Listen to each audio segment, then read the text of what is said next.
Hello there, and welcome to the Sleepy Historian, a quiet corner where the past drifts in softly and forgotten worlds return as gentle stories for the night. Tonight, we'll be wandering into a world where discomfort was not an interruption to life, but part of its ordinary rhythm. A world where aching backs, cold fingers, slow hunger, and quiet endurance were simply what it meant to wake up and continue.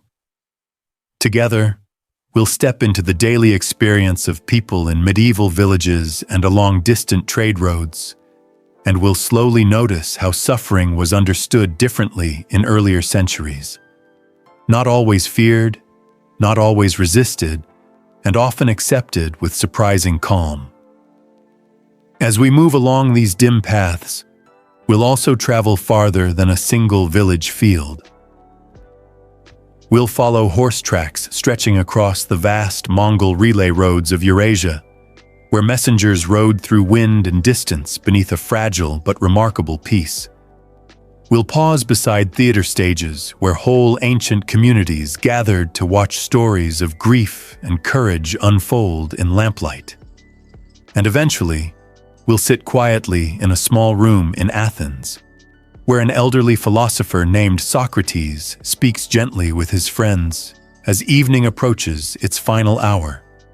Each of these places holds a different kind of endurance, and as we wander among them, you may begin to notice something steady and familiar beneath it all. The quiet strength people carried simply by continuing their ordinary days. Now, dim the lights.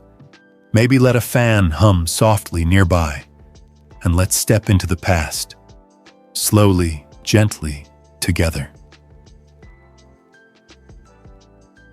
You wake before the sun, not because you have decided to rise, but because your body has already finished the first part of its rest. The room around you is still dim, shaped mostly by shadow and the faint outline of a doorway. The air holds the quiet scent of old straw and cooled ashes. Somewhere nearby, someone shifts in sleep, and the small movement travels through the wooden floor like a soft memory of sound rather than a noise itself. You do not sit up immediately. Instead, you remain still for a moment, noticing the familiar weight in your shoulders, the stiffness gathered along your spine, and the slow return of feeling to your fingers where warmth has not yet fully reached them. None of this surprises you. It is simply how morning begins. The bedding beneath you is a cloth sack filled with straw that has been pressed and turned and pressed again through many nights. Over time, the straw settles into uneven ridges, shaping itself around your weight until your back learns its narrow landscape by heart. There is no pillow in the way you might expect one. Instead, a folded garment or a bundle of cloth supports your head just enough to keep it from resting directly against the floor.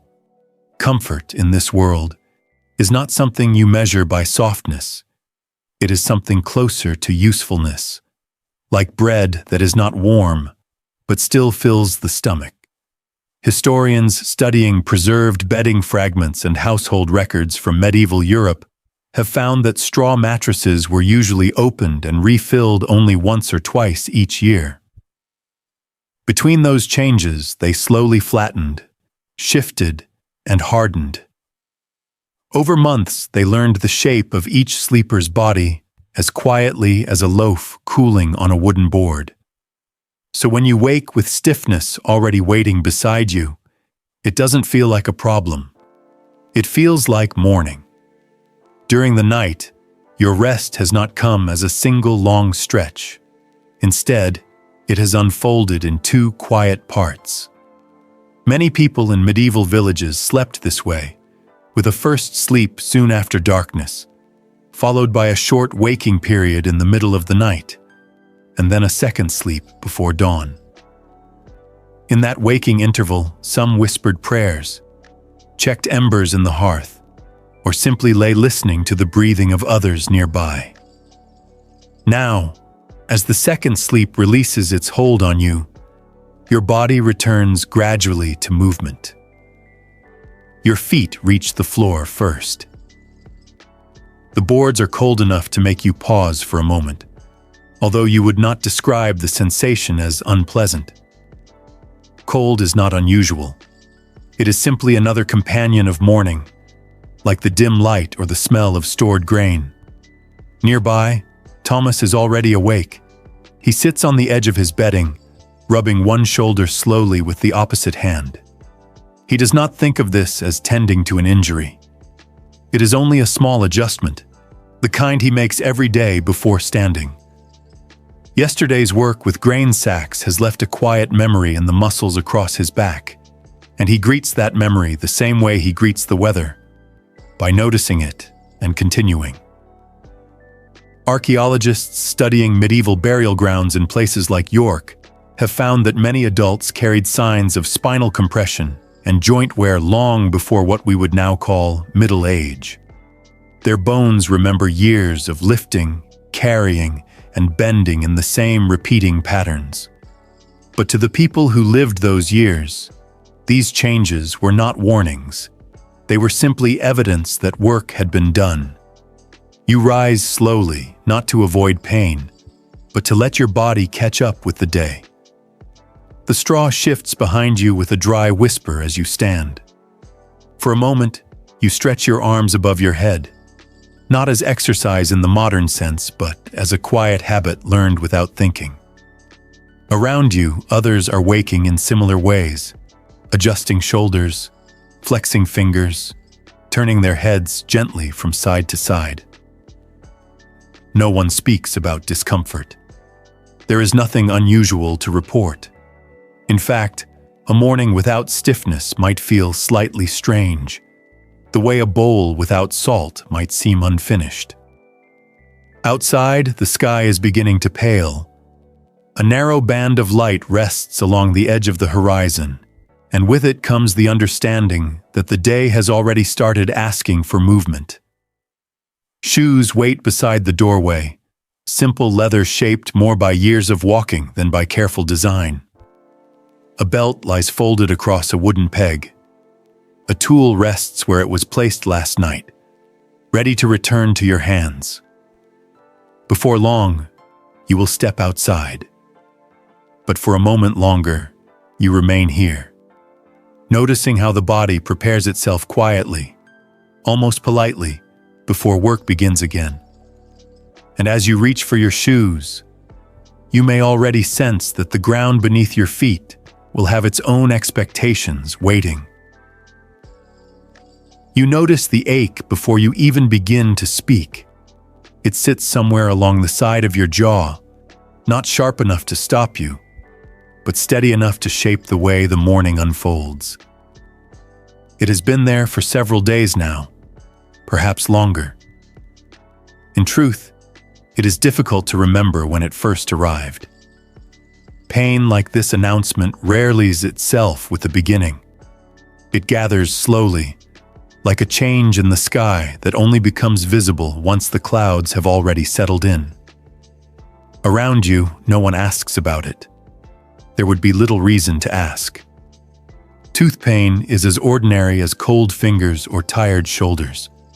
Nearly everyone carries some version of it, quietly adjusting their habits around it without thinking very much at all. When bread is passed to you, you already know which side of your mouth will do the work. This kind of adjustment happens naturally. A careful turn of the head, a slower bite, a brief pause before chewing.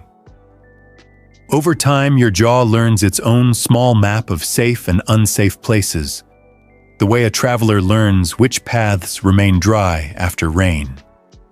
Archaeological studies of medieval skeletons show that most adults lived with worn enamel, exposed roots, and small infections deep inside the bone of the jaw. These were not rare conditions. They were simply part of growing older.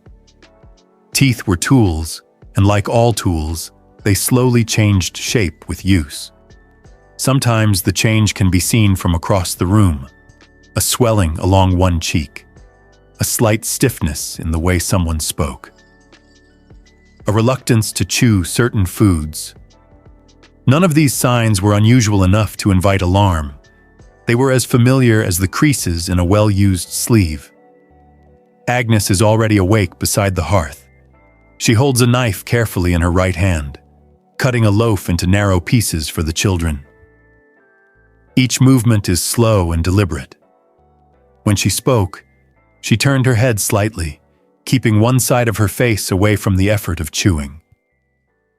She has done this for several days now, and no one comments on it. There is nothing dramatic in the motion. It is simply one more adjustment folded into the rhythm of mourning. In villages across medieval Europe, people rarely expected their teeth to remain unchanged through adulthood. Medical writers at the school of Salerno, one of the best-known teaching centers of the time, described rinses made from herbs and wine to soothe the gums. These mixtures could ease discomfort for a while, although they rarely removed the cause. The goal was not to restore perfect health. It was to make the day entertaining again. And most days, that was enough. Occasionally, the swelling beneath a tooth will grow larger. The skin along the jaw might tighten slightly, warm to the touch. Speech could become slower. Sleep could become lighter. Still, even then, the expectation was not that the pain would disappear. The expectation was that life would continue beside it. If the tooth finally demanded removal, the task usually falls to someone nearby who owned a steady hand and a practical tool. Traveling barbers sometimes carry iron instruments for this purpose. So did blacksmiths. In smaller villages, almost anyone with confidence and experience might be asked to help. The process was brief, direct, and rarely discussed later in detail. Once the tooth was gone, the space it left behind became part of the body's new arrangement, like a missing fence post, quietly replaced by open air. Literary voices from the time suggest that such experiences were widely shared. In the stories told by Geoffrey Chaucer, characters speak casually about dental discomfort, mentioning it with the same ease they used for sore feet or winter coughs. Pain did not require explanation. It belongs naturally to the landscape of ordinary living. Even conversation itself sometimes adjusts around it. You notice this now as someone nearby answers a question with fewer words than usual, choosing silence where speech might require effort. No one presses for more details. Silence, like pain, has its place here. Outside, the light has strengthened. A faint warmth reaches the doorway, though the air still carries the sharp edge of early morning. As you step closer to the table, you accept another piece of bread and turn your head slightly before taking the first bite. The movement feels so familiar that you barely notice it. In this world, people do not wait for discomfort to pass before continuing their work. Instead, they learn to move with it. The way farmers learn to walk beneath uncertain skies without expecting the weather to ask permission before changing. And as the morning grows brighter, you begin to understand that even speaking, eating, and smiling can quietly reshape themselves around something as small as a single aching tooth. By the time you step outside, the ground is already awake. It holds the memory of yesterday's footsteps and the promise of many more before the day is finished. The path ahead is not long in the way modern roads might seem long, but it asks something steady from your legs, something patient and repeat. Walking here is not an activity chosen for health or leisure. It is simply how the world is crossed. Your shoes wait near the doorway. They are made from thin leather, shaped more by wearing than by careful tailoring. There is no difference between the left shoe and the right one. Either can be worn on either foot, and over time they learn the shape of whichever foot happens to claim them that morning. The leather bends where your toes bend. It stretches where the ground presses upward. It keeps out some moisture, though not all. You slide your foot inside and feel immediately how closely the material follows every movement. These shoes are not built to protect you from the earth. They are built to stay with you as you move across it. Archaeologists working in medieval London have uncovered many examples of these simple turn shoes, stitched inside out and then reversed after sewing, so the seams would not rub against the skin. They were practical, flexible, and surprisingly durable, but they offered little cushioning against stones or frozen soil. Walking in them meant feeling the texture of the road almost directly beneath your feet. Tomas is already crouched near the threshold, tightening the leather strap around his ankle. He pauses for a moment before standing, pressing his thumb gently against one heel where the skin has thickened over time. The motion is small and familiar. He does not think of it as checking for injury. It is simply part of preparing yourself to move. The heel remembers yesterday's distance, and tomorrow's distance is already waiting. Soon he rises, and together you step onto the path. The ground is uneven in places, shaped by wagon wheels and last night's moisture. Small stones press upward through the thin soles of your shoes. At first, the sensation is sharp, then ordinary. Your feet learn the rhythm quickly, adjust their weight with each step, the way hands adjust their grip on a well-used tool. Walking in this world is something the body practices every day. Most journeys are made this way. Fields, markets, neighboring villages, distant churches, all lie within reach of steady movement rather than sudden speed. Even children learn early how far they can travel before the light begins to fade. Their legs grow strong not from exercise in the modern sense, but from necessity repeat often enough to become habit. Over time, the body changes in response. Studies of medieval skeletons show patterns of stress along the bones of the feet and ankles that suggest long distances walked across uneven ground. These changes appear gradually, not as injuries in the dramatic sense, but as quiet adjustments written slowly into the structure of the body itself. Bones learn what they are asked to carry. You notice this learning in the people around you. One person walks with a slight outward turn of the foot. Another shortens each step just enough to protect an old injury. A third leans gently to one side as though balancing an invisible weight. None of these movements attract attention. They are as common as wrinkles in a sleeve or creases in a boot. Even limping here is not always a sign of trouble. It can be a sign of experience. As the morning continues, the path narrows where grass grows along its edges. The air carries the faint scent of damp earth.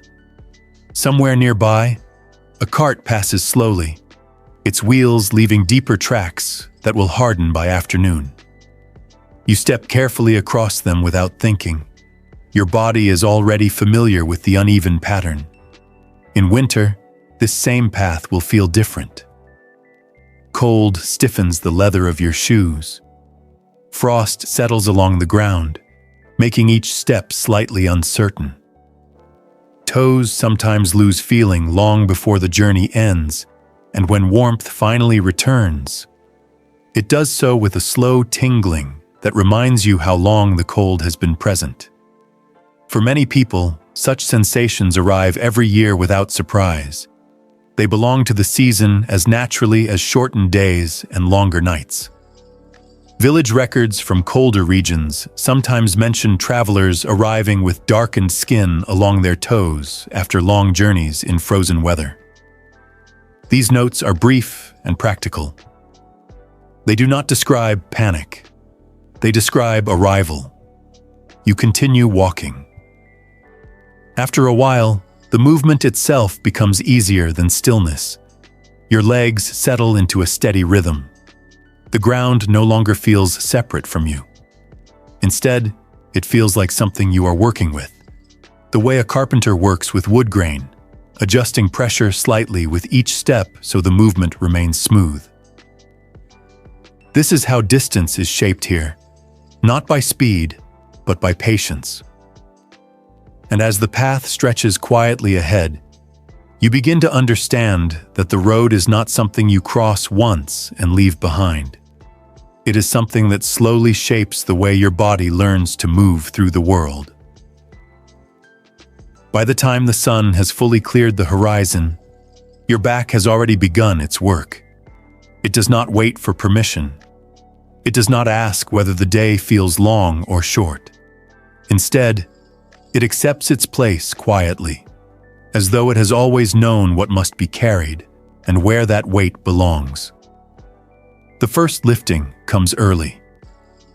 A sack of grain waits near the doorway, tied closed with rough cord and leaning slightly to one side as though it has settled there overnight. When you bend to lift it, the motion is careful but familiar. Your hands find their places without searching. Your shoulders rise beneath the weight almost automatically. Nothing about the moment feels unusual. In villages across medieval Europe, lifting was not considered a special task.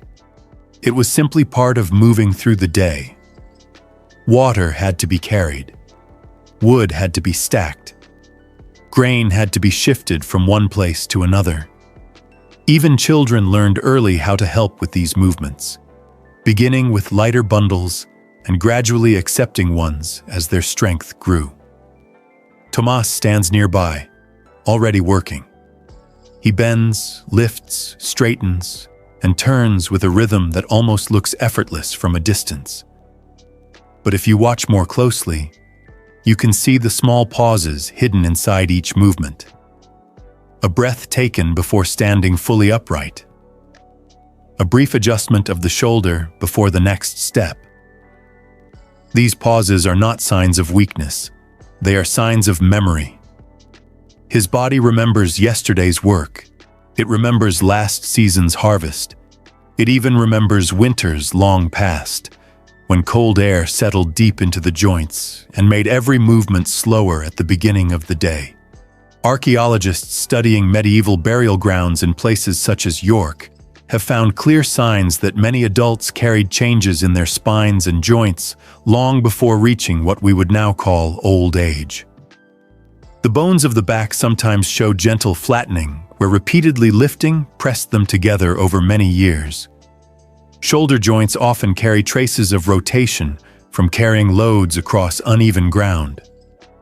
Knees sometimes lean slightly forward, shaped by thousands of small steps taken while working close to the earth. These changes did not arrive suddenly. They grew slowly, the way a path forms where many feet pass in the same direction again and again. As the morning continues, more workers gather in the yard. Some moves with quick confidence. Others move more carefully, adjusting their balance before lifting. One older man straightens slowly after placing a bundle beside the wall, resting his hand against his lower back for a moment before stepping away. No one comments on the gesture. It belongs naturally to the work. Here, discomfort does not interrupt movement. It travels beside it. You lift again. The sack presses against your shoulder, its rough surface scratching slightly through your clothing.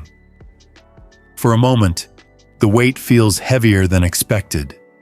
Then your body shifts its balance, redistributing the strain across your hips and legs the way a pack animal shifts beneath its load to keep walking without stopping. This kind of adjustment becomes instinct over time. Children begin learning it almost without noticing. At first they carry small bundles of sticks or handfuls of grain. Later they help draw water from wells. Eventually they join older workers in the fields, repeating the same movements, bending and lifting motions, until those become part of the body's memory. Court records from medieval villages sometimes mention young workers assisting with seasonal harvest tasks while still in early adolescence. These references appear quietly in lists of obligations and payments. They do not describe the work as unusual. They describe it as expected. Nearby, Thomas pauses again, rolling one shoulder before reaching for another sack. He doesn't stop working. He only adjusts the angle of his arm slightly before continuing. The motion is small enough that it might go unnoticed if you were not watching carefully. Yet it shows how the body learns to protect itself while still moving forward. Across the yard, an older worker leans briefly against a wooden post, stretching his fingers before returning to the same steady rhythm as everyone else. His movements are slower, but they are not separate from the work around him. They belong to it. In this world, pain rarely arrives as a signal to stop. Instead, it arrives as a signal to change how something is carried. As the sun climbs higher, the yard fills with movement. Tools shift from hand to hand. Bundles rise and fall. Footsteps cross the same ground again and again until the earth itself begins to show the pattern of the morning's labor. You lift once more, adjust your grip before turning toward the doorway. For a moment, your back tightens slightly as the weight settles into place. Then, the tension spreads outward across your shoulders and down into your legs, becoming part of the movement rather than standing against it. And as you step forward, you begin to sense how the body does not simply endure work here. It learns it. The way a patient animal learns the shape of a path it has walked many times before. By the time the morning work settles into its steady rhythm, you begin to notice another familiar presence beside you. It is not sharp enough to interrupt what you are doing. It does not demand attention in the way sudden pain might. Instead, it waits quietly, somewhere behind your ribs and just below your breath, reminding you that the body is still expecting something more. Hunger here is not unusual. It is simply part of how the day feels. In many medieval households, meals arrived at regular times, but rarely in quantities that left the body fully satisfied for long. Bread, porridge, and small portions of vegetables formed the center of most diets, especially during seasons when fresh food was limited. Meat appeared less often, and when it did, it was shared carefully among many hands. So the feeling you carry now is not a warning. It is a companion. Scholars studying medieval skeletons sometimes examine the tiny chemical traces preserved inside bone to understand what people ate across their lives. These traces suggest diets shaped more by grain than by meat, and more by necessity than by choice. They show patterns of long familiarity with modest portions rather than sudden shortage. The body, over time, learned to expect less and to continue anyway. You notice this learning in yourself as the morning continues. The first meal has already passed, yet the sense of readiness for another remains close. It does not slow down your steps. It does not weaken your grip. It simply stays beside you, the way the moon remains faintly visible even after sunrise, present but not demanding your attention. Nearby, Agnes prepares the next portion of bread. She sits close to the hearth, where the light is strongest, and divides a loaf into several pieces with careful precision. Each cut is measured by habit rather than by sight. She does not weigh the pieces or compare their size directly. Her hands already know how far the loaf must stretch before evening arrives. Once the slices are arranged, she sets one aside for later. No one comments on the decision. Saving part of a meal is not a sign of worry. It is a sign of understanding how long the day can be. In monastic communities across medieval Europe, regular fasting was not only accepted, but expected. The rule of Saint Benedict describes days when meals were delayed or reduced, not as punishment, but as a way of shaping patience and discipline. Over time, these rhythms help people grow familiar with the feeling of waiting for food without fearing it. For many villagers, the experience was similar, although it came from circumstance rather than choice. The body adapted quietly. Small portions became ordinary. Long intervals between meals became predictable. Even the sensation of fullness itself could feel unfamiliar, almost surprising when it arrived unexpectedly after a feast day or festival. You may notice this now as someone nearby finishes eating and pauses, looking briefly thoughtful rather than satisfied. Fullness in this world is not always comfortable. It can feel like stepping into bright light after walking a long time in shadow. So most days unfold differently. Bread is eaten slowly. Porridge is shared carefully. A handful of beans or onions extends the meal just enough to carry the body forward. And as the hours pass, the quiet presence of hunger remains steady but controlled, like a distant star that stays visible no matter where you walk. This steadiness shapes how work is done. Movements become efficient rather than hurried. Energy is saved without being discussed. Tasks are arranged in an order that matches the strength available rather than the wishes imagined. No one expects endless effort. They expect measured effort that lasts. Manorial account records from medieval estates sometimes describe grain distributions planned carefully across entire seasons.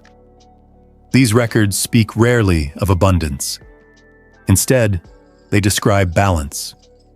How stores were stretched from harvest to harvest. How each household portioned what it received so the year could continue without interruption. You feel that balance in the way the day moves around you. A pause before lifting. A slower step along the path. A careful bite instead of a large one. None of these gestures draw attention. They belong naturally to the rhythm of living with limited food that still carries you forward. Later, when the sun stands higher and the work grows warmer, someone passes a small piece of bread in your direction. You accept it without hurry. The taste is simple and familiar, and for a moment the quiet presence inside your chest eases slightly. Not disappearing, but shifting just enough to remind you that the body continues to adapt. And as the afternoon begins to gather itself slowly around the village, you begin to understand that hunger here is not something people wait to escape. It is something they learn to walk beside, day after day, as steady and predictable as the turning of the sky above them. As the day continues, you begin to notice another kind of discomfort moving quietly among the people around you. It does not always appear in the same place. Sometimes it shows itself in slower footsteps, sometimes in a voice that pauses between sentences, sometimes in the careful way someone presses a hand briefly against their forehead before returning to their work. Illness here rarely arrives as a signal to stop. Instead, it arrives as something to carry. You feel this yourself now in the slight warmth behind your eyes, in the heaviness that gathers across your shoulders as though your clothing has become a little thicker than before. The sensation is not strong enough to change your plans. It is only strong enough to be noticed. Nearby, Petrus sits at a narrow wooden table beside a window that lets in just enough light for writing. He is copying a short letter onto a sheet of parchment, his fingers moving slowly but carefully. Once or twice he pauses, closing his eyes for a moment before continuing the next line. The pause is brief. He does not put the work aside. He simply waits for his hand to feel steady again. In medieval villages, work did not usually pause for mild illness. Fields still needed tending. Animals still needed feeding. Letters still needed copying. The expectation was not that the body would always feel strong. The expectation was that it would remain useful. Medical writers at the school of Salerno, one of the most respected teaching traditions of the medieval world, described illness as a change in balance rather than a sudden invasion. Health was understood as a harmony inside the body, something like a quiet chord held steady across time. When that harmony shifts, the goal was not always to remove the disturbance completely, but to guide it gently back towards steadiness. So treatment often begins with small adjustments, warm drinks made from herbs, rest taken in short intervals rather than long ones, fresh air when possible, changes in diet that matched the season. These actions did not promise quick recovery. They offered support while the body continued its own work of returning to balance. Sometimes stronger measures were used. Bloodletting, for example, was widely practiced as a way of easing pressure inside the body. A small bowl would be placed nearby to collect the blood, and the process would be carried out with careful attention rather than urgency. Today, the idea may sound surprising, but at the time it belongs naturally to the language of healing. It was not meant to weaken the body. It was meant to help it restore its internal harmony. Archaeologists have found many examples of these shallow wooden bleeding bowls in museum collections, their smooth surfaces shaped by repeated use. They remind us that treatment was often simple, direct, and familiar, rather than distant or mysterious. Even when illness grows more serious, people rarely expect a complete cure. Hospitals in medieval towns served a different purpose than hospitals today. According to research by historian Peregrine Horden, many of these places offered shelter, prayer, and companionship rather than intensive medical intervention. They were spaces where travelers could rest, where the poor could receive food, and where the sick could be cared for with patience rather than urgency. To enter such a place was not always to expect recovery. Sometimes it was simply to expect kindness. Petrus pauses again, lifting his hand briefly from the parchment. The movement is small, almost like the fading of a quiet note at the end of a song. After a moment, he dips his pen once more and continues writing, each letter carefully prepared, despite the warmth still resting behind his eyes. No one interrupts him. There is no suggestion that he should stop unless he truly cannot continue.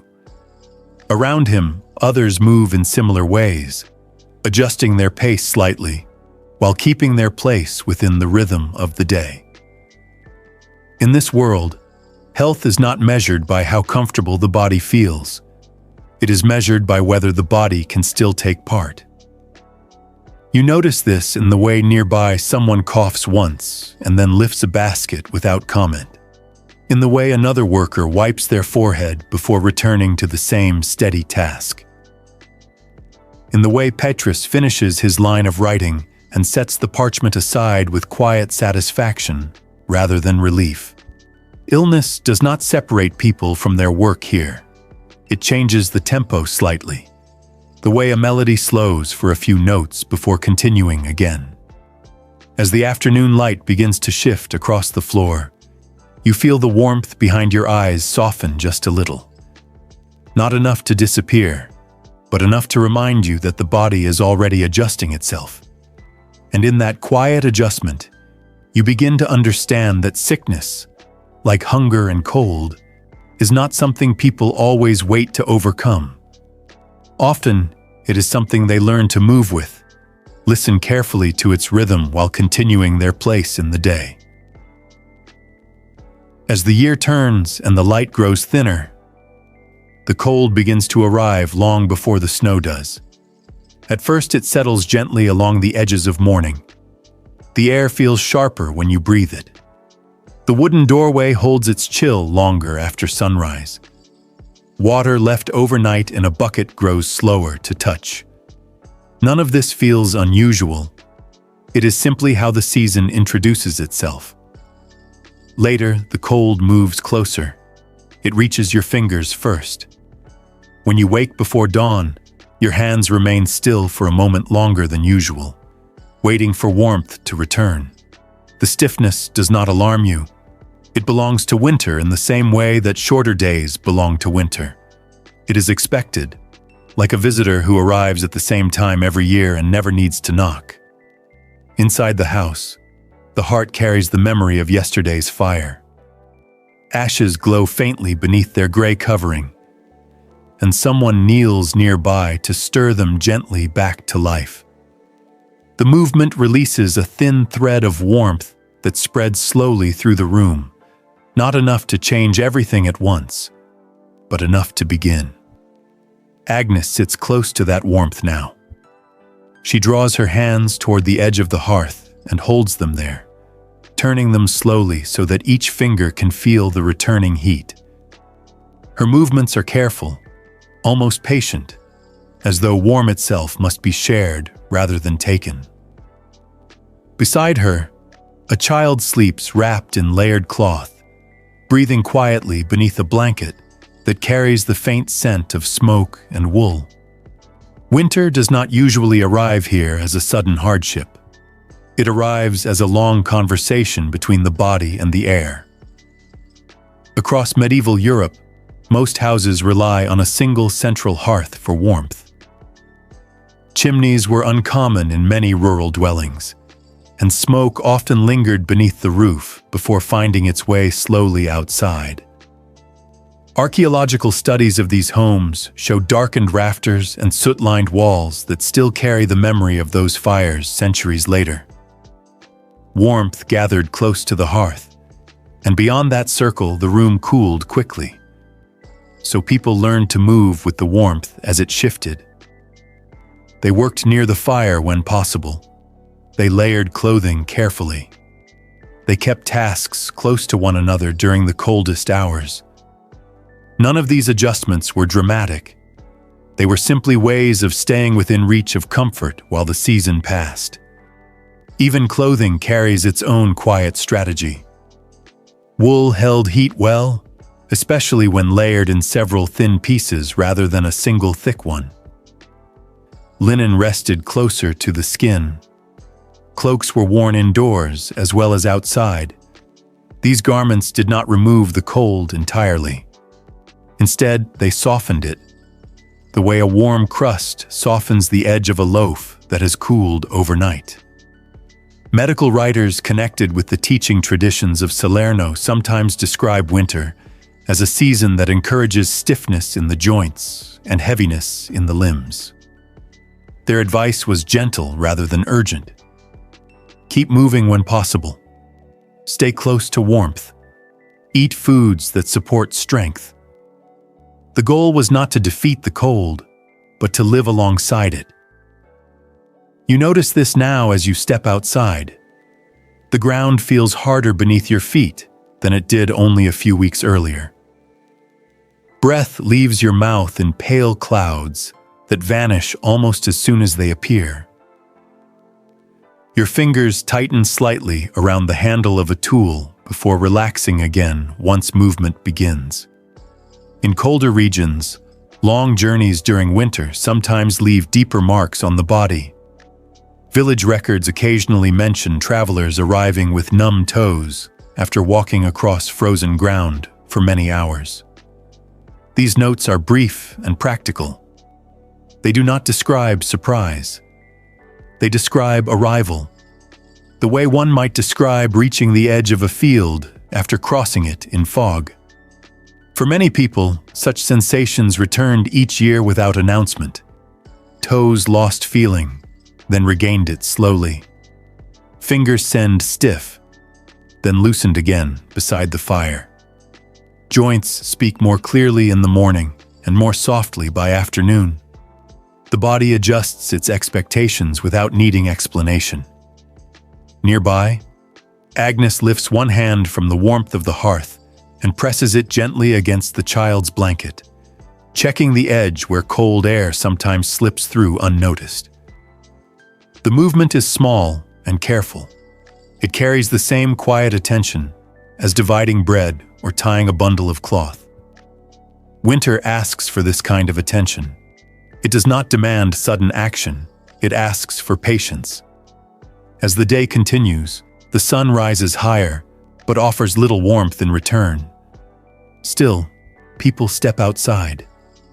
Work continues. Paths remain open. Smoke rises from the roofs across the village. Each thin column marks another hearth, where warmth gathers slowly against the season. You feel the cold again as you move farther from the doorway. It settles along your shoulders and wrists, not strongly enough to stop you, but steadily enough to remain beside you. Over time, you no longer notice each separate moment of chill. Instead, the cold becomes part of the background of the day, like the taste of simple bread that never quite leaves your mouth after eating. And as evening begins its slow return across the fields, you begin to understand that winter here is not something people wait to escape. It is something they prepare to share, one careful movement at a time, until warmth returns again on its own. In a medieval village, news of a coming child does not arrive as a surprise. It arrives slowly, like the first change in the wind before a long rain. At first, there is only a quiet noting, a pause in certain kinds of work, a careful adjustment in how heavy objects are lifted, a neighbor offering help without needing to explain why. No one speaks loudly about it. There is no announcement carried across the village path. Instead, the knowledge spreads the way warmth spreads from a hearth, moving gently from one person to another. Pregnancy here is familiar. It is also uncertain. Most women expect to give birth several times across their lives. Parish records from parts of medieval England suggest that large families were common, not because childhood survival was guaranteed, but because it was never certain. Each birth carried hope and also risk that everyone understood without needing to name it directly. So preparation begins early. Cloth is folded and set aside. Water vessels are cleaned. A place near the hearth is made ready. None of these actions feel dramatic. They are simply part of welcoming a child into a world where life has always required patience. Midwives play an important role in this preparation. They are not distant specialists called only in emergencies. They are neighbors, relatives, and familiar figures whose knowledge has been shaped by long experience rather than written instruction alone. Some have assisted dozens of births. Others have learned by watching older women work carefully beside them. There carries presence reassurance not because birth becomes easy, but because it becomes shared. When the time finally arrives, the room grows quieter. Voices soften, movements slow. Someone closes the door against the wind. Another brings warm cloth closer to the hearth. The midwife speaks calmly, guiding each step not as something new, but as something remembered from many nights ago. Across medieval Europe, small written prayers were sometimes placed nearby during labor. Short protective phrases were copied onto parchment or whispered aloud beside the bed. These words were not expected to remove danger entirely. They were meant to create a sense of steadiness, like a roof that does not stop the rain but makes it possible to remain inside it. Hours pass this way. Then, gradually, a new voice joins the room. The child arrives into a world already prepared to receive it. But the work doesn't end there. In many households, recovery begins quickly. There are animals to feed, grain to grind, water to carry. Even when neighbors assist during the first days after birth, the rhythm of daily tasks returns sooner than modern expectations might imagine. Agnes is already moving carefully across the floor. Only a short time has passed since her child arrived, yet she stands beside the grinding stone once again, turning it slowly with steady hands. Her movements are deliberate rather than hurried. She pauses when necessary. No one asks her to prove her strength. She is simply returning to the place she already belongs. Historical accounts suggest that many women resume household work within days or weeks after childbirth, depending on the season and the needs of their families. This was not considered unusual. It was part of the same pattern that shaped every other form of labor in village life. Work continuing because it must. Still, the community remains close. Neighbors visit quietly. Older women check the child's breathing. Someone leaves extra bread beside the doorway without announcing it. Care appears in small gestures rather than formal arrangements. In this way, birth becomes something shared across many hands. It is never entirely private and never entirely solitary.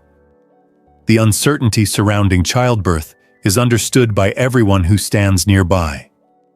Parish records from medieval communities sometimes show how often mothers did not live long after delivery.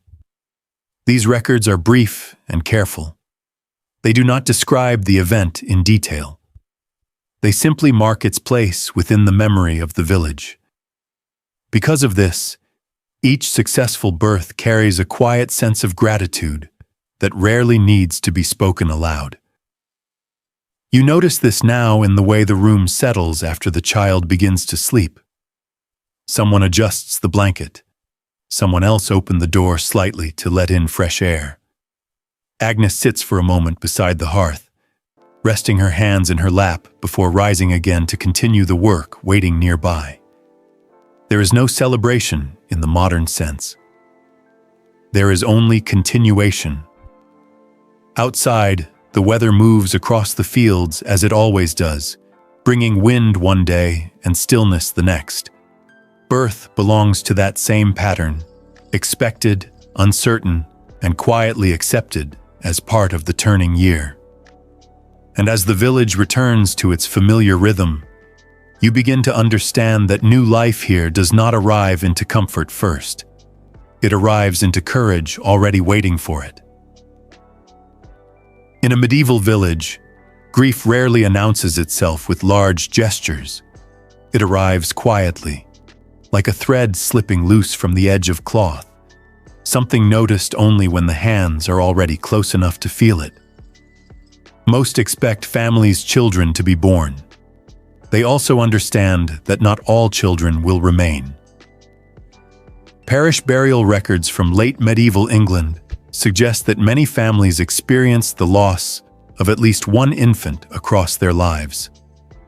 These records are written in careful lines of ink that say very little beyond a name and a date. Yet behind each entry stands a room that has grown quieter than it was before. No one speaks loudly about such losses. There are no long public explanations, no formal announcements carried across the village path. Instead, sorrow settles gently into the spaces between ordinary tasks, becoming part of the day without interrupting it.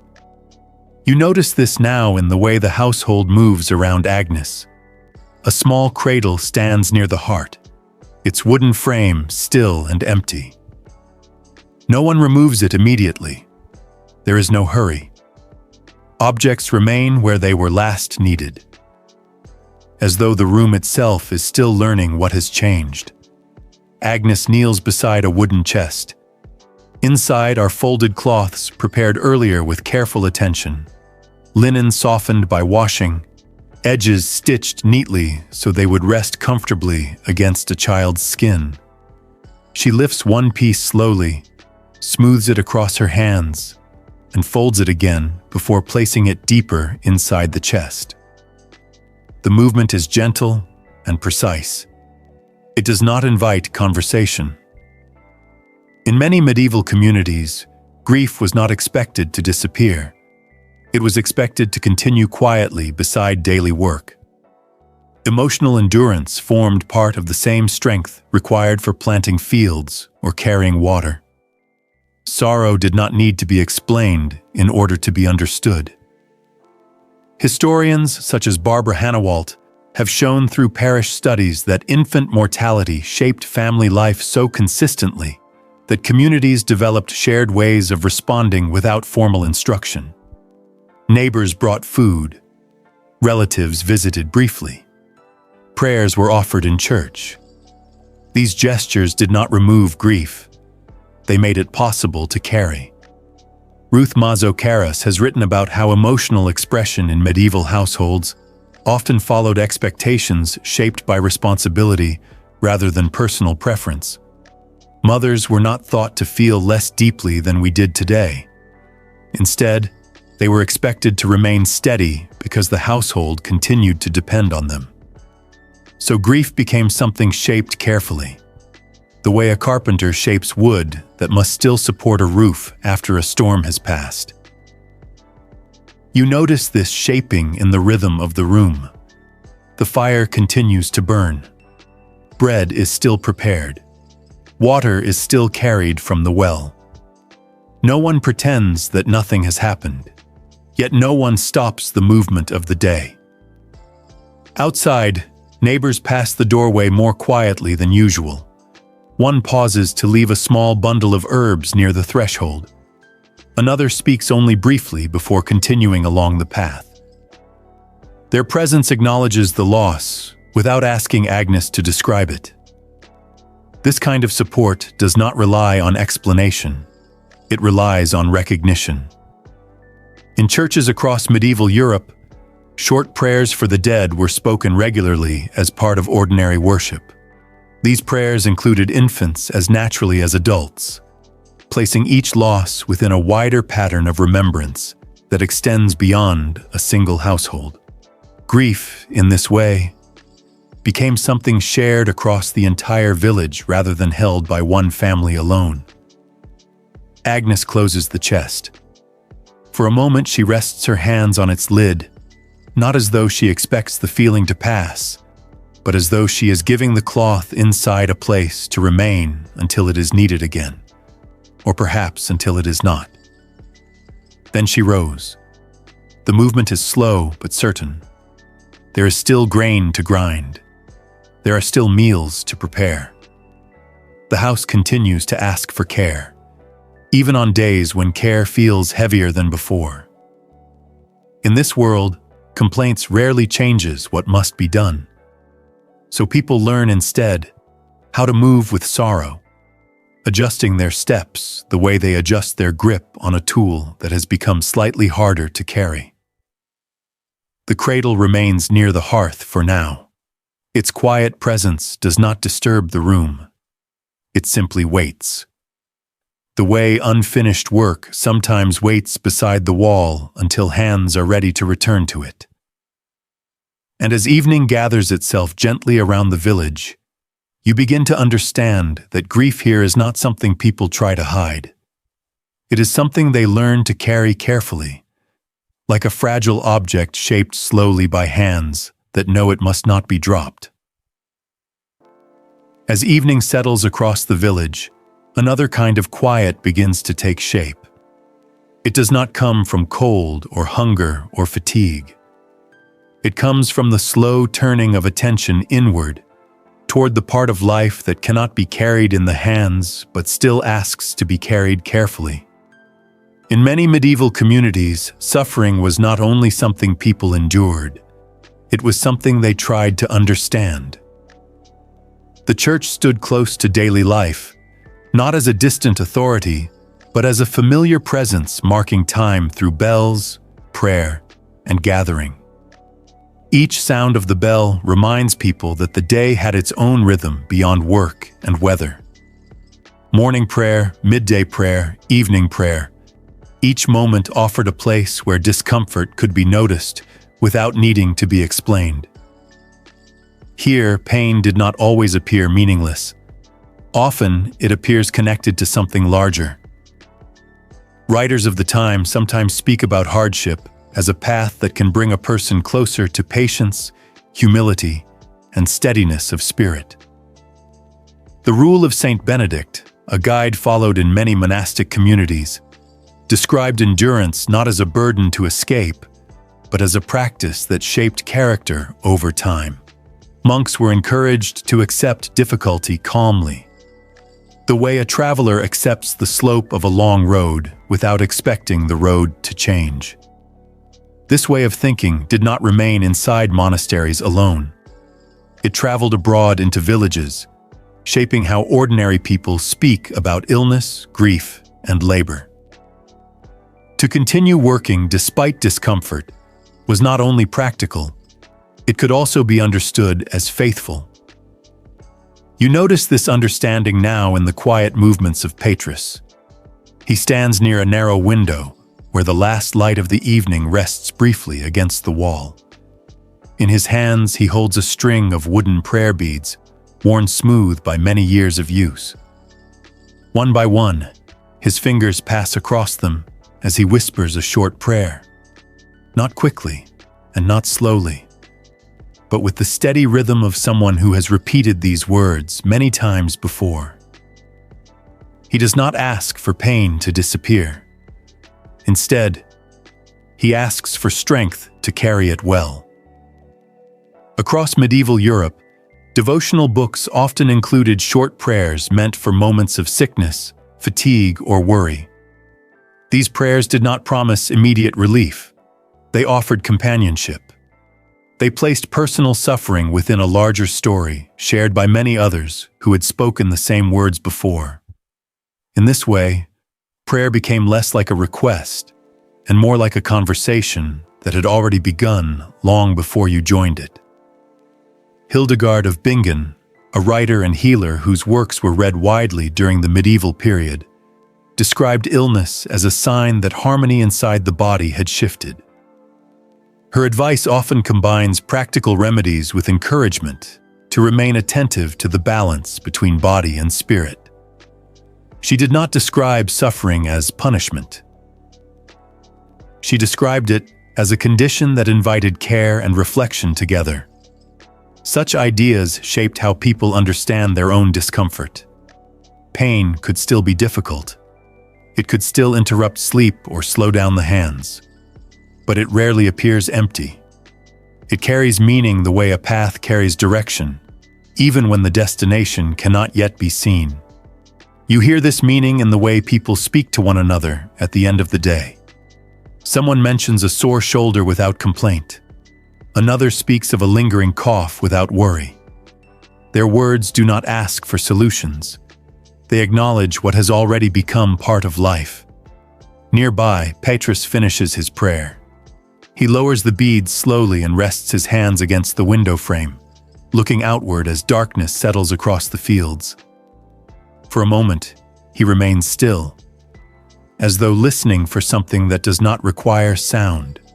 In medieval communities, humility was often understood not as weakness, but as steadiness, the ability to accept limits without losing direction. Endurance naturally exists to this understanding. To remain patient during hardship suggested that a person's strength did not depend only on comfort. So suffering, when it appears, could become a sign of belonging rather than isolation. This did not mean people welcome pain. It meant they learned how to place it somewhere within their lives where it could be carried without confusion. Candles begin to appear in nearby windows now, one after another. Small points of light marking the return of evening across the village. Each flame holds its place quietly against the dark, not strong enough to change the night, but strong enough to make it possible to see. And as you stand beside that growing stillness, you begin to understand that pain here is not only something people endure, it is something they learn to recognize as part of the path they are already walking. By the time the evening lamps began to appear in windows across the village, another quiet understanding has already settled into the rhythm of the day. Here, health is not something measured by how comfortable the body feels. It is measured by whether the body can still take part. You notice this first in the way people walk. Some steps are shorter than others. Some shoulders lean slightly forward. One man turns his foot outward with each stride, as though avoiding a stone that is no longer there. Yet none of these movements invite concern. They belong to ordinary life in the same way worn paths belong to the fields. Thomas walks beside you now, adjusting his pace just slightly as the path narrows near the edge of a low fence. Earlier in the day, his ankle turned awkwardly against uneven ground. He paused for just a moment, pressing his hand briefly against his boot before continuing. Since then, his stride has changed just enough to protect the joint without stopping his work. No one asks whether he is injured. The question that matters here is simpler. Can he still walk? Across medieval villages, participation in daily labor formed one of the clearest signs of belonging. Court rolls from English manorial estates sometimes recorded who appeared for seasonal work and who did not. These records rarely describe how people felt. They described whether they came. Presence mattered more than comfort. If a person arrived at harvest time, they were counted among the working community. If they helped repair fences after storms, they remained part of the shared effort that shaped the village year after year. Movement itself became a kind of quiet language through which people showed that they were still connected to one another. You see this language everywhere around you now. Someone lifts a basket despite a stiff shoulder. Another continues walking across the yard, even while leaning slightly against the wind. A third pauses only long enough to tighten a strap before returning to the same steady rhythm as before. These gestures do not appear heroic. They appear expected. Barbara Hannawalt's research into medieval village life shows that cooperation among neighbors depends less on individual strength than on steady participation across time. Fields were planted together, roads were repaired together, animals were held together. Even small tasks contribute to a larger pattern that allows the community to continue. So remaining active remained visible within that pattern. To stop completely was rare unless illness made movement impossible. You begin to notice how this understanding shapes the way people talk about the body. No one asks whether someone feels entirely well. Instead, they asked whether the work was finished, whether the path was crossed, whether the basket reached its place beside the doorway. Health becomes something measured in actions rather than sensations. Nearby, Thomas slows down again for a moment as the path turns slightly downward. He shifts his weight carefully from one foot to the other, then continues forward without comment. The adjustment is so small that it almost disappears into the movement itself, yet it carries meaning. It shows that he is still part of the shared movement of the village. In this way, the body becomes something like a star moving across the night sky. It does not need to shine brightly to remain visible. It only needs to keep its place within the pattern that others recognize. Across the fields, smoke rises from several rooftops at once. Each column marks another household preparing for evening. Inside those houses, people continue the same quiet adjustments they have made all day, lifting carefully, stepping slowly, resting briefly when necessary, and then returning again to the work that keeps the village steady. Manorial estate records sometimes describe how labor obligations followed the turning seasons rather than the comfort of individual workers. Harvest arrived whether ankles were sore or shoulders were tired. Repair work followed storms whether hands were warm or cold. The calendar carries itself expectations that shaped how people understood their strength. You feel this expectation now in the way the evening continues around you. Someone passes with a bundle of wood balanced across both arms. Another crosses the yard carrying water from the well. A third pauses near the doorway before stepping inside with measured care. Each movement says the same thing without needing words. I am still here. As darkness gathers more closely around the village, the path beneath your feet becomes harder to see. Yet you continue walking, guided not only by sight, but by familiarity with the ground itself. And in that steady movement, you begin to understand that in this world, the body does not need to feel perfect in order to belong. It only needs to keep moving gently within the shared orbit of everyone around it.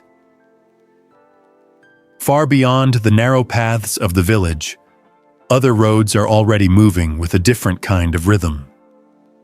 These roads stretch farther than most people ever walk in a lifetime.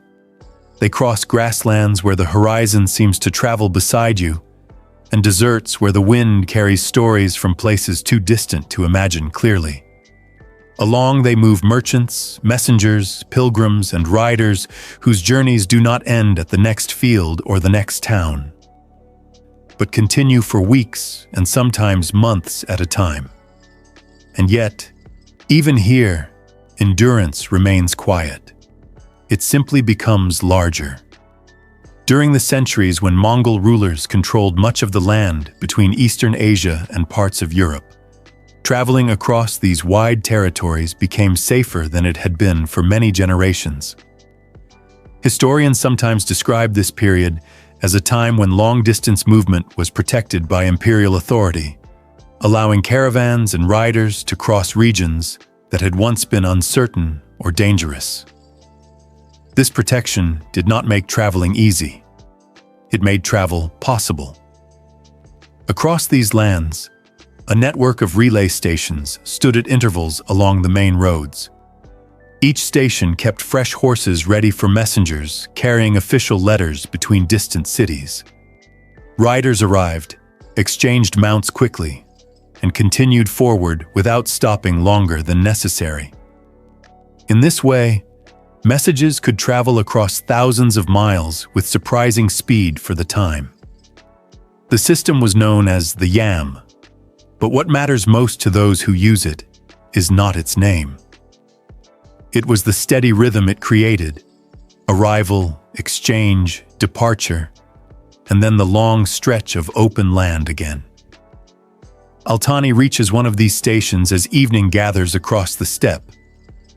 The building stands low against the horizon, its doorway marked by a narrow line of lantern light. Several horses wait nearby, their breath rising in pale clouds like the air cools. Without speaking, she dismounts and passes the reins to another rider already preparing to leave. The exchange takes only a few moments. A fresh horse steps forward. The journey continues. No one asks how far she has come, only how far the message must still travel. Travelers such as the Franciscan envoy William of Rubruck, who crossed Mongol territory in the 13th century, describe the remarkable distances that could be covered through this relay system. He wrote of moving across open grasslands, guided not by fences or walls, but by memory, direction, and the reliability of stations waiting ahead. The land itself shapes the experience. Wind moves constantly across the steppe, carrying sound farther than expected. Hoofbeats traveled across the ground like slow echoes returning from unseen places. Riders learned to listen carefully, not only for danger, but for the presence of others moving beyond the horizon. In this way, distance became something that could be heard as well as crossed. The yam stations also served another purpose. They reminded that travelers they were not alone on the road. Even in the widest stretches of open land, a rider could expect to find shelter, water, and fresh animals waiting at regular intervals. These places did not remove the difficulty of travel.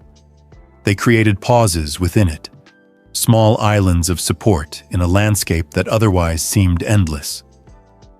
Modern historians, such as Peter Jackson, have described how this system allows communication to move across Eurasia with a reliability that astonished visitors from Europe. Letters carried through the relay network could cross regions that would otherwise take many months to traverse slowly. Yet each stage of that journey still depends on the strength of individual riders and the endurance of their horses. Altani settles onto the fresh saddle. The leather creaks softly beneath her weight. For a moment, she listens to the fading hoofbeats of the rider who has already disappeared into the dark behind her. Then she turns her horse toward the next station, guided by a path that exists more in memory than in stone. Around her, the steppe grows quiet again. Only the wind remains, moving steadily across the grass. In this world of long roads, endurance does not belong only to the body. It belongs to the message as well. Across hundreds of miles, sealed letters pass from rider to rider, each exchange carrying words that must arrive intact, even when the journey itself cannot be seen from beginning to end. The strength of the empire depends not only on armies and cities, but on these quiet transfers of responsibility, taking place again and again across open land. Night deepens as Altani continues forward.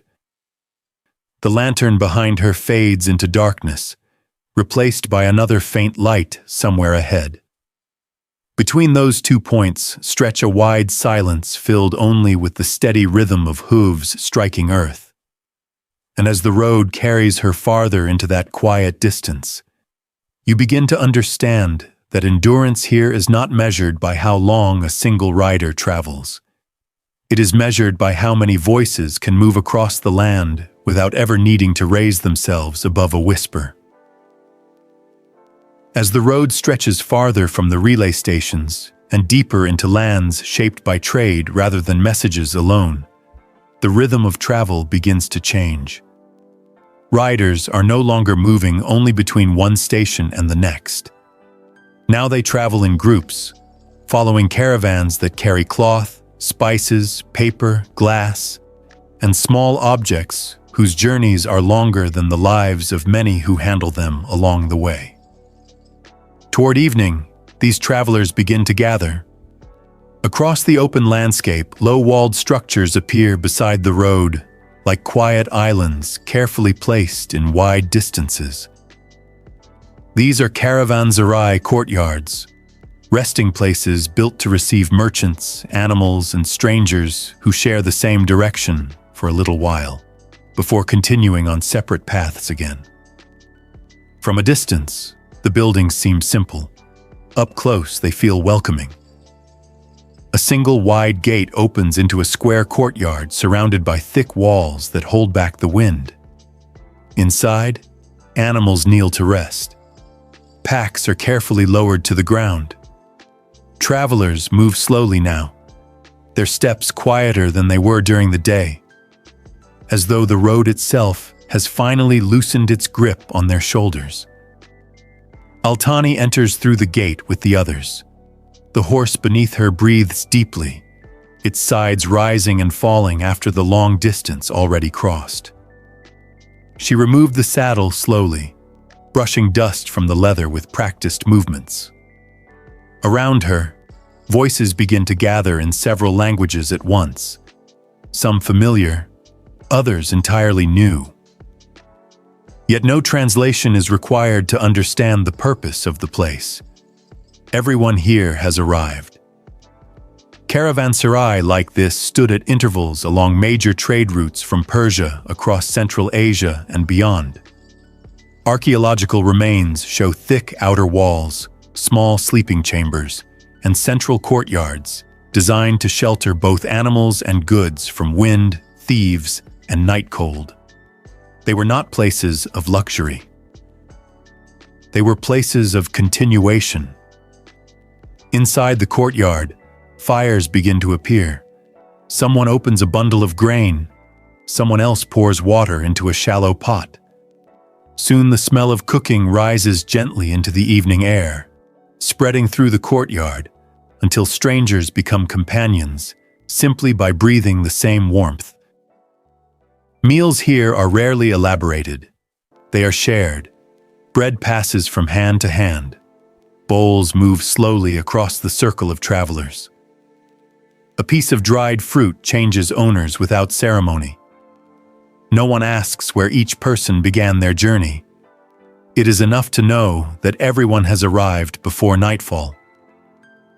William of Rubruck, traveling across Mongol territories in the 13th century, described encounters with communities whose languages he could not understand, but whose hospitality followed patterns that felt immediately familiar. Shelter, food, and a place beside the fire formed a language of their own. In places like this, distance becomes easier to carry. Altani settles near the wall where the lantern light reaches only halfway across the ground. She removed her gloves and stretched her fingers slowly, letting warmth return after hours of holding the reins. Nearby, a merchant unwraps cloth from a bundle of goods, checking its edges carefully before folding it again. Another traveler adjusts a saddle strap already prepared for the morning's departure. Small bells tied to the necks of pack animals begin to ring softly as the animals shift their weight in sleep. The sound travels across the courtyard in uneven patterns, rising and fading like the quiet movement of spoons across wooden bowls during a shared meal. No one tries to silence the bells. They belong to the night as naturally as the firelight itself. Cold still moves through the air beyond the walls. Travel across these roads often means long exposure to wind, dust, and changing temperatures. Thick cloaks protected the body only partially. Hands and stiff. Faces grew dry from the air. Yet inside the courtyard, warm gathered slowly, the way broth gathers flavor as it rests close to the fire. Peter Jackson's research into Mongol-era trade networks suggests that these resting places played an essential role in allowing merchants and riders to move safely across immense distances. They did not remove hardships from the journey. They divided it into portions that could be managed one night at a time. Around the fire, conversations grow softer. Someone points toward the stars, tracing a direction for tomorrow's road. Another unwraps a letter sealed earlier in the journey, reading it once more before returning it carefully to its pouch. Nearby, Altani listens without speaking, her attention resting not on the words themselves, but on the steady presence of others who will share the road again in the morning. Travelers lie down close to their packs. The courtyard grows quieter. Only the bells continue to move gently through the darkness, marking the slow breathing of animals and the patient waiting of journeys not yet finished.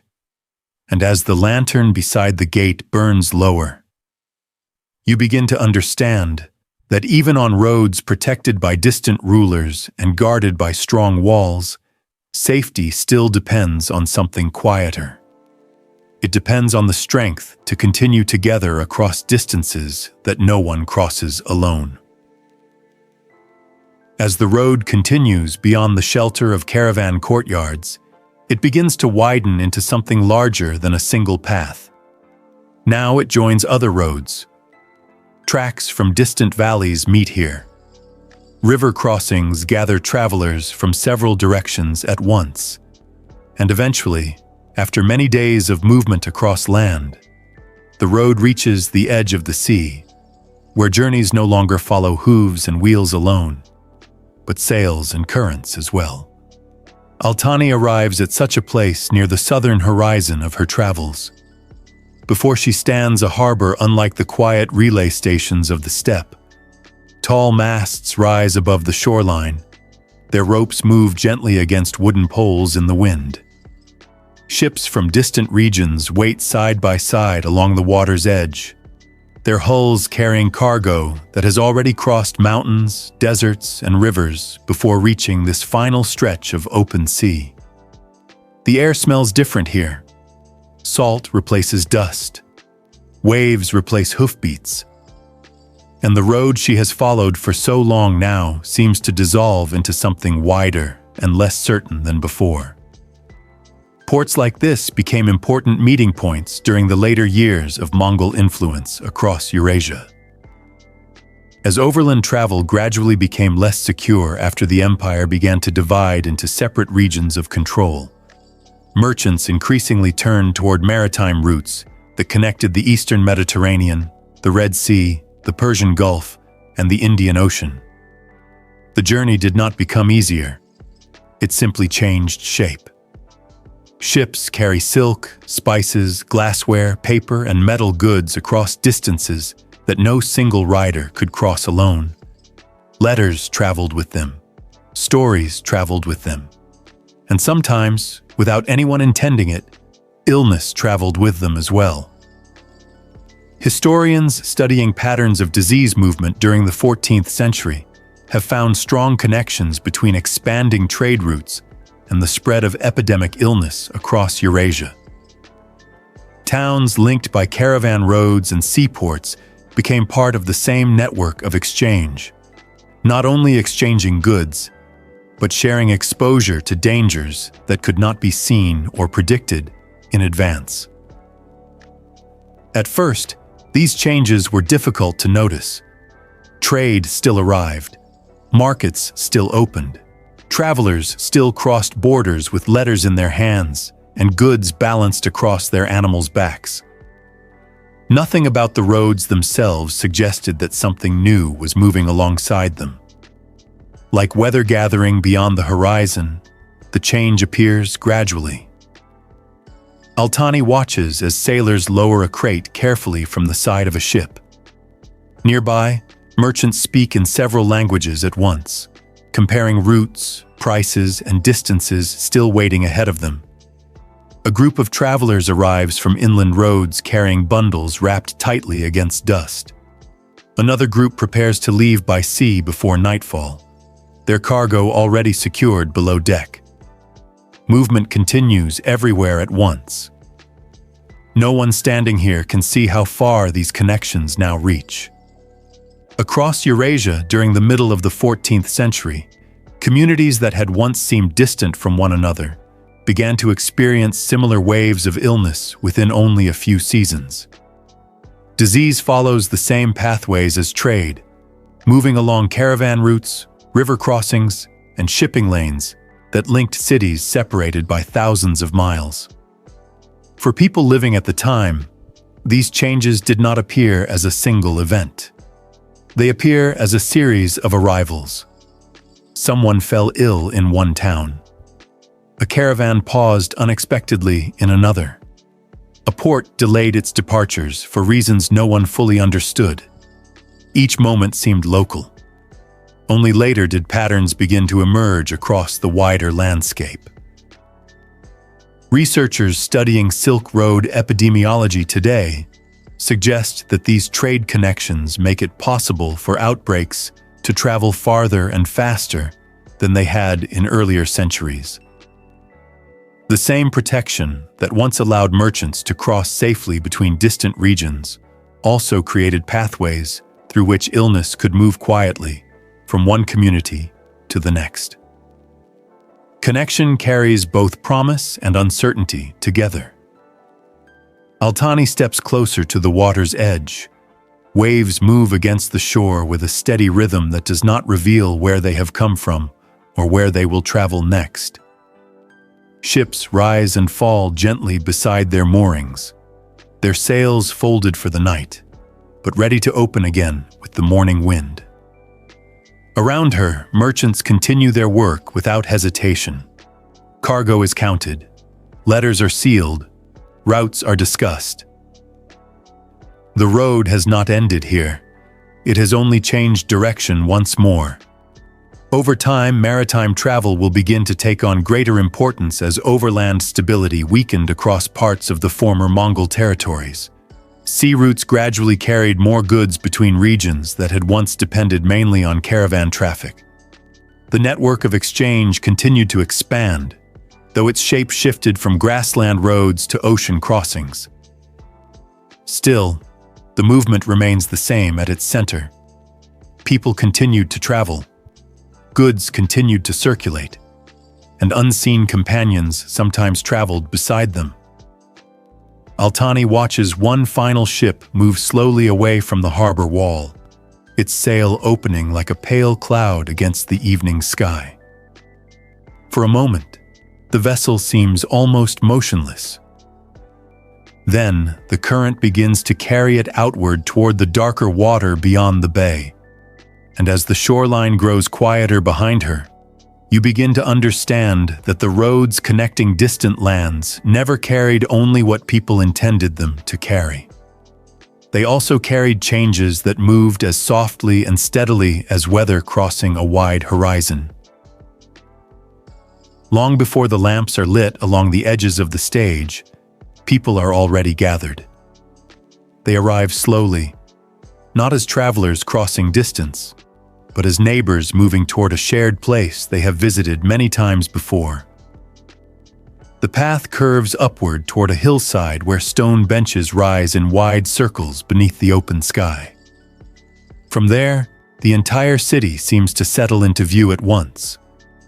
Rooftops below, mountains beyond, and above them all the steady light of the afternoon still waiting to fade.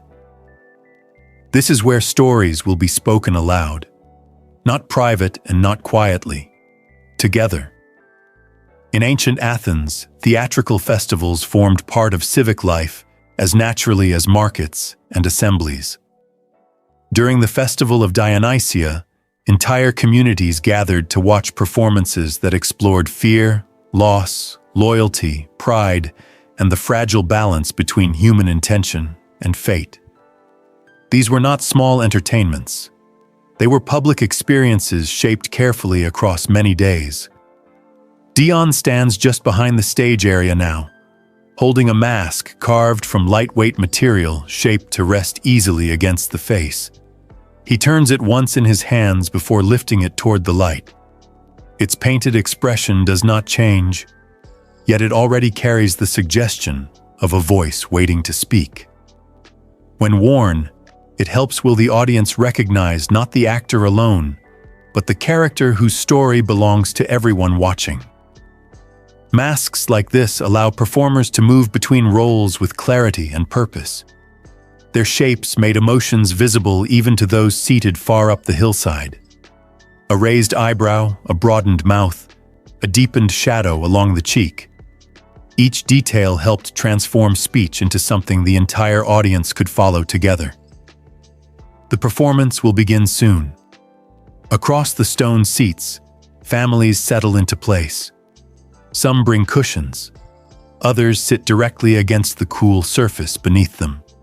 Conversations continue quietly while musicians prepare their instruments near the stage. When the first voice finally rises into the open air, the hillside becomes still. Greek tragedies often told stories already known to those listening.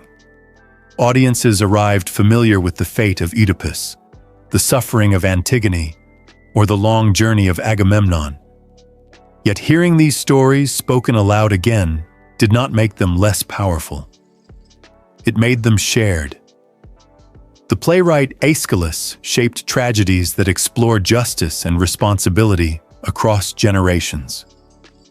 Sophocles asked how loyalty could survive when laws conflicted with conscience.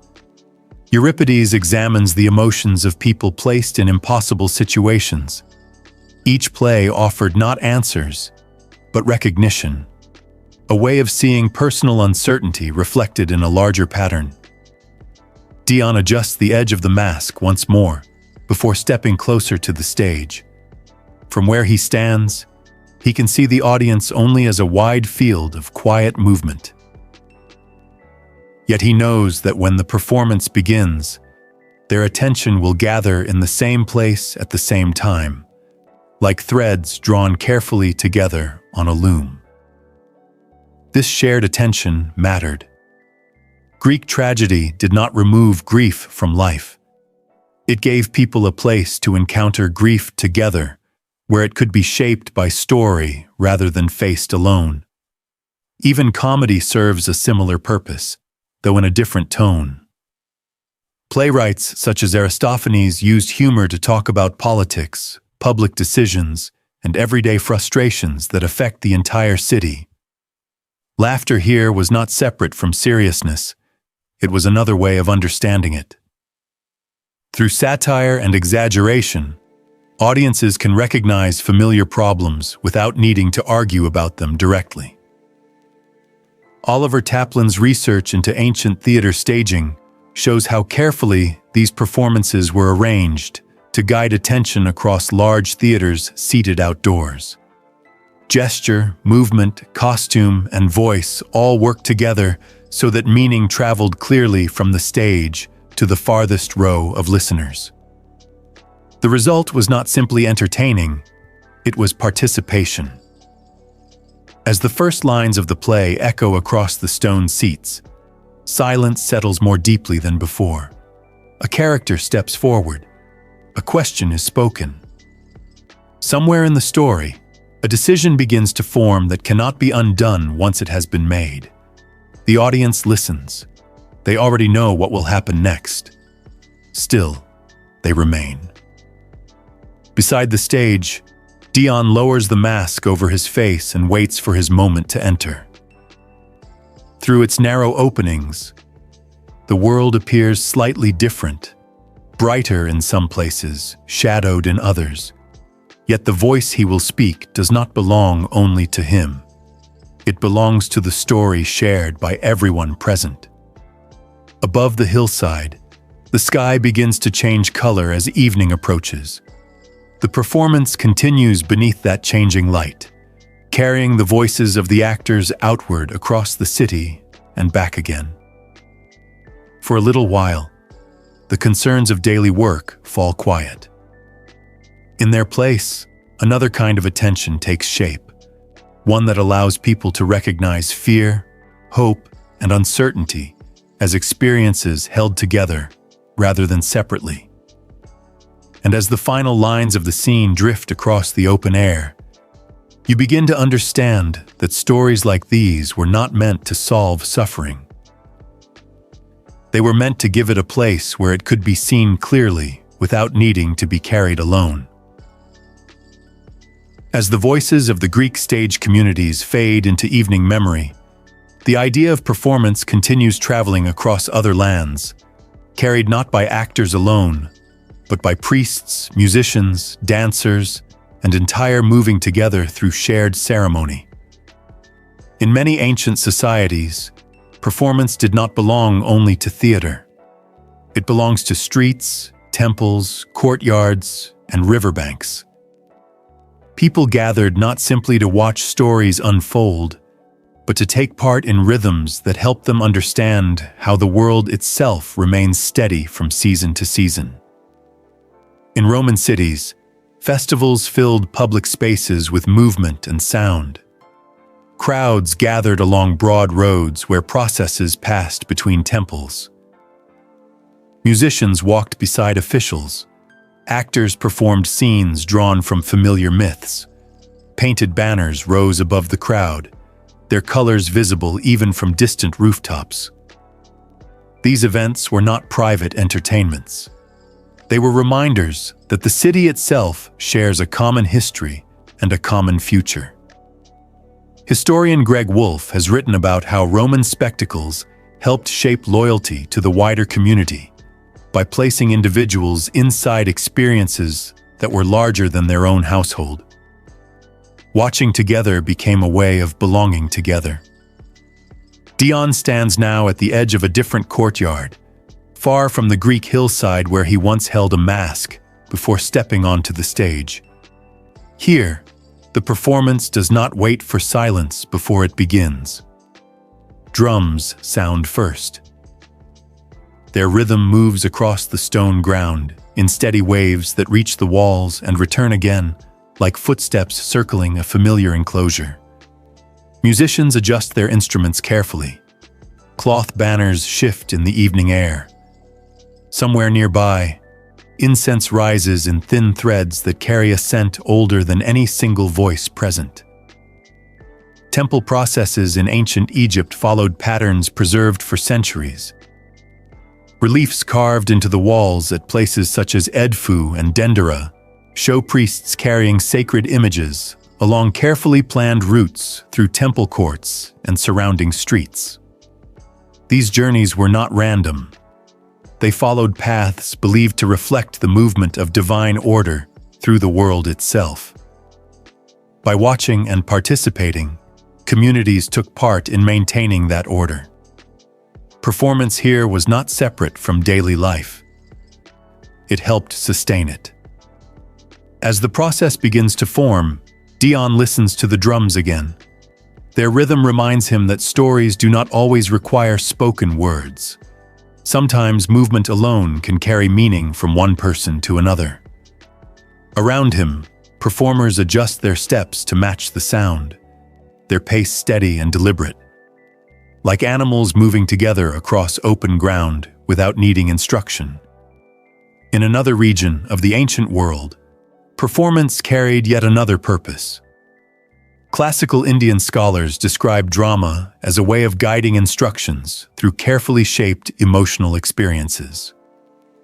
The Natya Shastra, a performance manual composed many centuries ago, explains how gestures, music, posture, and voice could be combined to awaken specific emotional moods within those watching. These moods were not meant to overwhelm the audience. They were meant to be practiced gently, like skills learned over time. Through performance, people learn how to recognize fear, joy, sorrow, wonder, and calm without becoming lost inside them. Emotion became something that could be shared rather than hidden. Dion watches as the process begins to move forward. Torchlight flickers along the edges of the courtyard walls. Musicians step carefully between columns. Voices rise and fall together in patterns that feel older than any single generation present.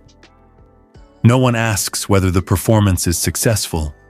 Success is already built into the act of gathering. Across cultures separated by great distances, ritual performances often serve similar purposes. They marked the turning of seasons. They honored ancestors. They confirmed relationships between rulers and communities. Most of all, they create moments when people can feel the same emotion at the same time, without needing to explain it. This shared feeling helps communities remain steady during uncertainty. Just as travelers rested together inside caravan courtyards before continuing across long roads, audiences rested together inside ritual performance before returning to their own responsibilities. The drums continue. Their sound moves outward across the courtyard, then beyond it into streets where others are waiting to watch the procession pass. Children step closer to see the banners more clearly. Older listeners stand quietly beside doorways, escaping patterns they have witnessed many times before. Dion lowers his head slightly as the procession passes. He does not need to join the movement directly to feel its rhythm. It travels through the ground beneath his feet and into the steady pace of his breathing. For a moment, he stands entirely still, yet still part of what is happening around him. Across many lands and many centuries, performances like this offered something simple and powerful at once. They gave people a place to practice feeling together. And as the last drumbeat fades into the evening air, you begin to sense that before philosophers asked questions about endurance, communities had already learned it through movement, music, and shared attention for generations. In the center of Athens, where narrow streets open into the wide space of the marketplace, conversations move in many directions at once. Merchants call out prices. Citizens pause beside shaded columns to discuss the day's news. Visitors pass between stalls carrying baskets of fruit, bundles of cloth, or letters waiting to be delivered across the city. Voices overlap gently in the warm air. Each one follows its own path without needing to silence the others. Yet within this movement, a smaller circle has begun to form. People gather not around goods, but around a question. Lysanias sits near the edge of that circle now, resting on a low stone bench worn smoothly by many years of use. He has come here before. Others have as well. No announcement called them together. They arrived because they expected a conversation to begin. Socrates stands nearby. He does not hold a scroll. He does not raise his voice above the sounds of the marketplace. Instead, he speaks quietly, asking a simple question that seems at first to require only a simple answer. What does it mean to live well? Someone replies quickly. Another offers a different suggestion. Socrates listens to both answers with care, then asks another question that turns the conversation slightly in a new direction. The discussion continues this way, moving step by step, not toward agreement, but toward clarity. This method of conversation would later be remembered through the writings of Plato and Xenophon, who described how Socrates guided listeners to examine ideas they had always accepted without question. He did not claim to possess special knowledge. Instead, he suggested that wisdom began with relief, how much remained uncertain. For those sitting nearby, this approach could feel unfamiliar. Athens valued confident speech. Public assemblies depended on persuasive voices capable of guiding decisions affecting the entire city.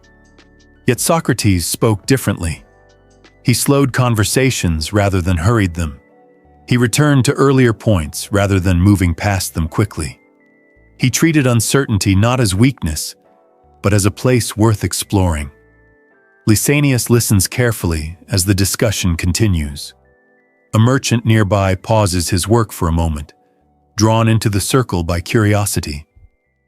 A passerby remains only briefly before continuing along the street. Others stay longer, following the exchange as it unfolds without knowing where it will lead. Socrates does not offer conclusions immediately. Instead, he continues asking questions that shift attention from confident statements toward quieter reflection. Each answer becomes the beginning of another question. Each certainty opens into another possibility. Plato later described this process as a kind of shared search, rather than a lesson delivered from one person to another. Knowledge in these conversations did not arrive all at once. It appears gradually, like stars becoming visible one by one as daylight fades from the sky. This way of thinking requires patience. It also required courage. In a city where public speech shapes law and policy, questioning familiar ideas could unsettle expectations about authority itself. Some listeners welcomed this uncertainty. Others found it troubling. Over time, concerns grew that such conversations might weaken respect for traditional beliefs or encourage younger citizens to challenge established customs too freely. These concerns eventually led to formal accusations against Socrates. He was charged with failing to honor the gods recognized by the city and with afflicting young people in ways that unsettled accepted patterns of thought. The trial that followed did not focus only on his words. It focuses on the effect those words might have on the future of the community. Lysanias hears none of this yet. For now, he listens only to the conversation unfolding before him. Socrates asks another question. This time, the silence that follows lasts longer than before. No one answers immediately. Instead, the listeners consider what has just been said, turning the idea slowly in their minds, as though examining an unfamiliar object from several sides. In that silence, something important is happening. The conversation has become shared work. Xenophon later wrote that Socrates often compared careful thinking to train the body for endurance. Just as physical strength grows through repeated effort, understanding grows through repeated questioning. The goal was not to defeat an opponent in argument.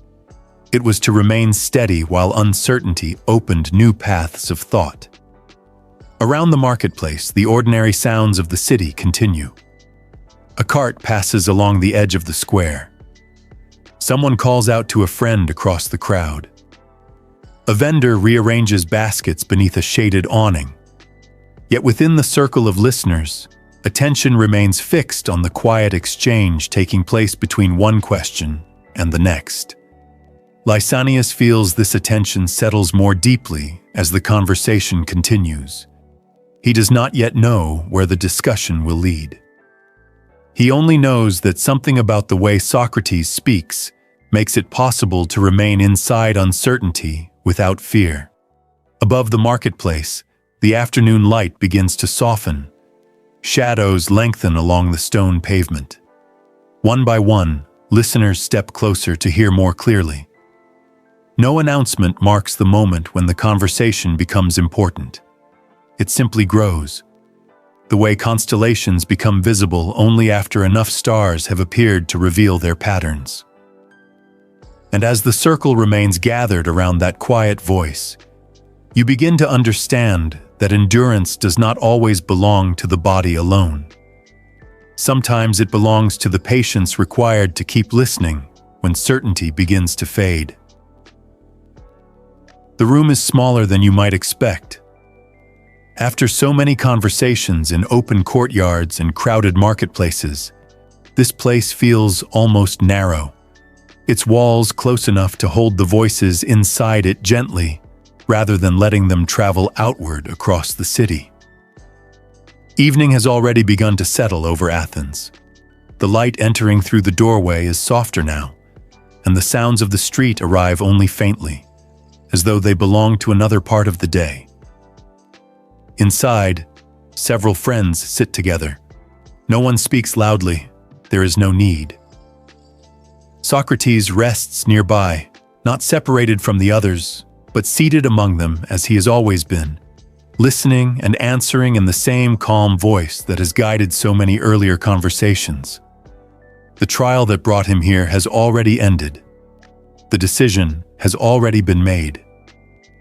He has been sentenced under Athenian law to drink a cup prepared from the hemlock plant, a quiet and customary method used in the city for certain legal punishments. Earlier, some of his companions suggested that he might leave.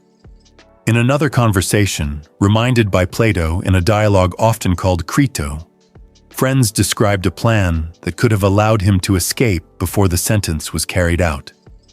Guards might be persuaded. A journey could be arranged. Another city might offer safety. Yet Socrates chose to remain where he was, explaining that a lifetime spent respecting the laws of the city could not be set aside at the moment when those laws became difficult to accept. For him, endurance did not mean resisting the outcome. It remained consistent with the path he had already followed. Lysanias sits near the edge of the room now, watching quietly as the conversation continues. No one speaks about fear directly. Instead, Socrates asks his companions to consider the nature of the soul and whether death might be understood not as an ending, but as a change in the way understanding continues. These ideas are recorded in Plato's dialogue known as Phaedo, where the discussion moves gently from one question to another even as the evening grows later. Someone nearby wiped their eyes. Another looks down at the floor for a moment, before listening again. Socrates notices their concerns and speaks to them with the same patience he used in the marketplace, reminding them that careful thought does not end when circumstances become uncertain. If anything, it becomes more important. Before the final cup is brought, he rises briefly to bathe. This small detail, preserved in the account, reflects a practical kindness. By washing previously, he explained, his friends will not need to prepare his body afterward. Even here, in the last hours of his life, his attention remains directed toward easing the work of others. When he returns, the cup is already waiting. It is made from simple clay, its surface smooth from handling, its shape familiar to anyone who has shared ordinary meals and ordinary drinks across the city. Nothing about it suggests ceremony. Nothing about it suggests urgency. It rests quietly in the hands of the attendant who has been given the task of bringing it forward. Socrates accepts it without hesitation. He listens carefully as the attendant explains what must be done. Then, with the same calm attention he has shown throughout the evening, he drinks. There is no sudden change. Instead, the conversation continues. He walks for a short time, as inspired, allowing the medicine to move gradually through his body. Those around him remain close, watching carefully but speaking very little. The room feels still, not because movement has stopped, but because attention has gathered into a single shared moment. After a while, he lies down. The attendant touches his foot and asks whether he can feel the contact.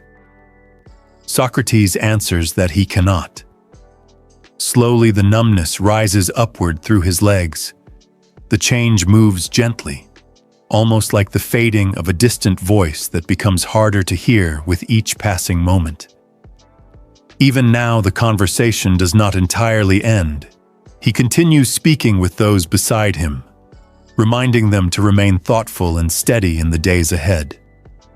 At one point, he asks that a small offering be made to the god associated with healing, a gesture that has been remembered for centuries as a sign that he understood death not as defeat, but as release from illness into clarity. Lysanias watches as the room grows quieter. No one moves away. No interruptions. The final stillness arrives not suddenly, but gradually, like the last echo of a bell fading across an evening courtyard long after the bell itself has stopped ringing. Outside, the city continues its ordinary life. Footsteps pass along the street. Lamps are lit in nearby houses. Somewhere beyond the walls, another conversation begins among people who do not yet know that this one has ended. Yet within this small room, something remains that will travel much farther than any single voice. Across centuries, readers returning to these moments have continued to recognize the same calm presence described by Plato. Not a refusal of pain, not a denial of uncertainty, but a steady willingness to remain consistent with one's understanding, even when the path ahead becomes quiet and unknown. And in that still room, as the voices of friends settle gently into silence, endurance becomes something larger than pain itself.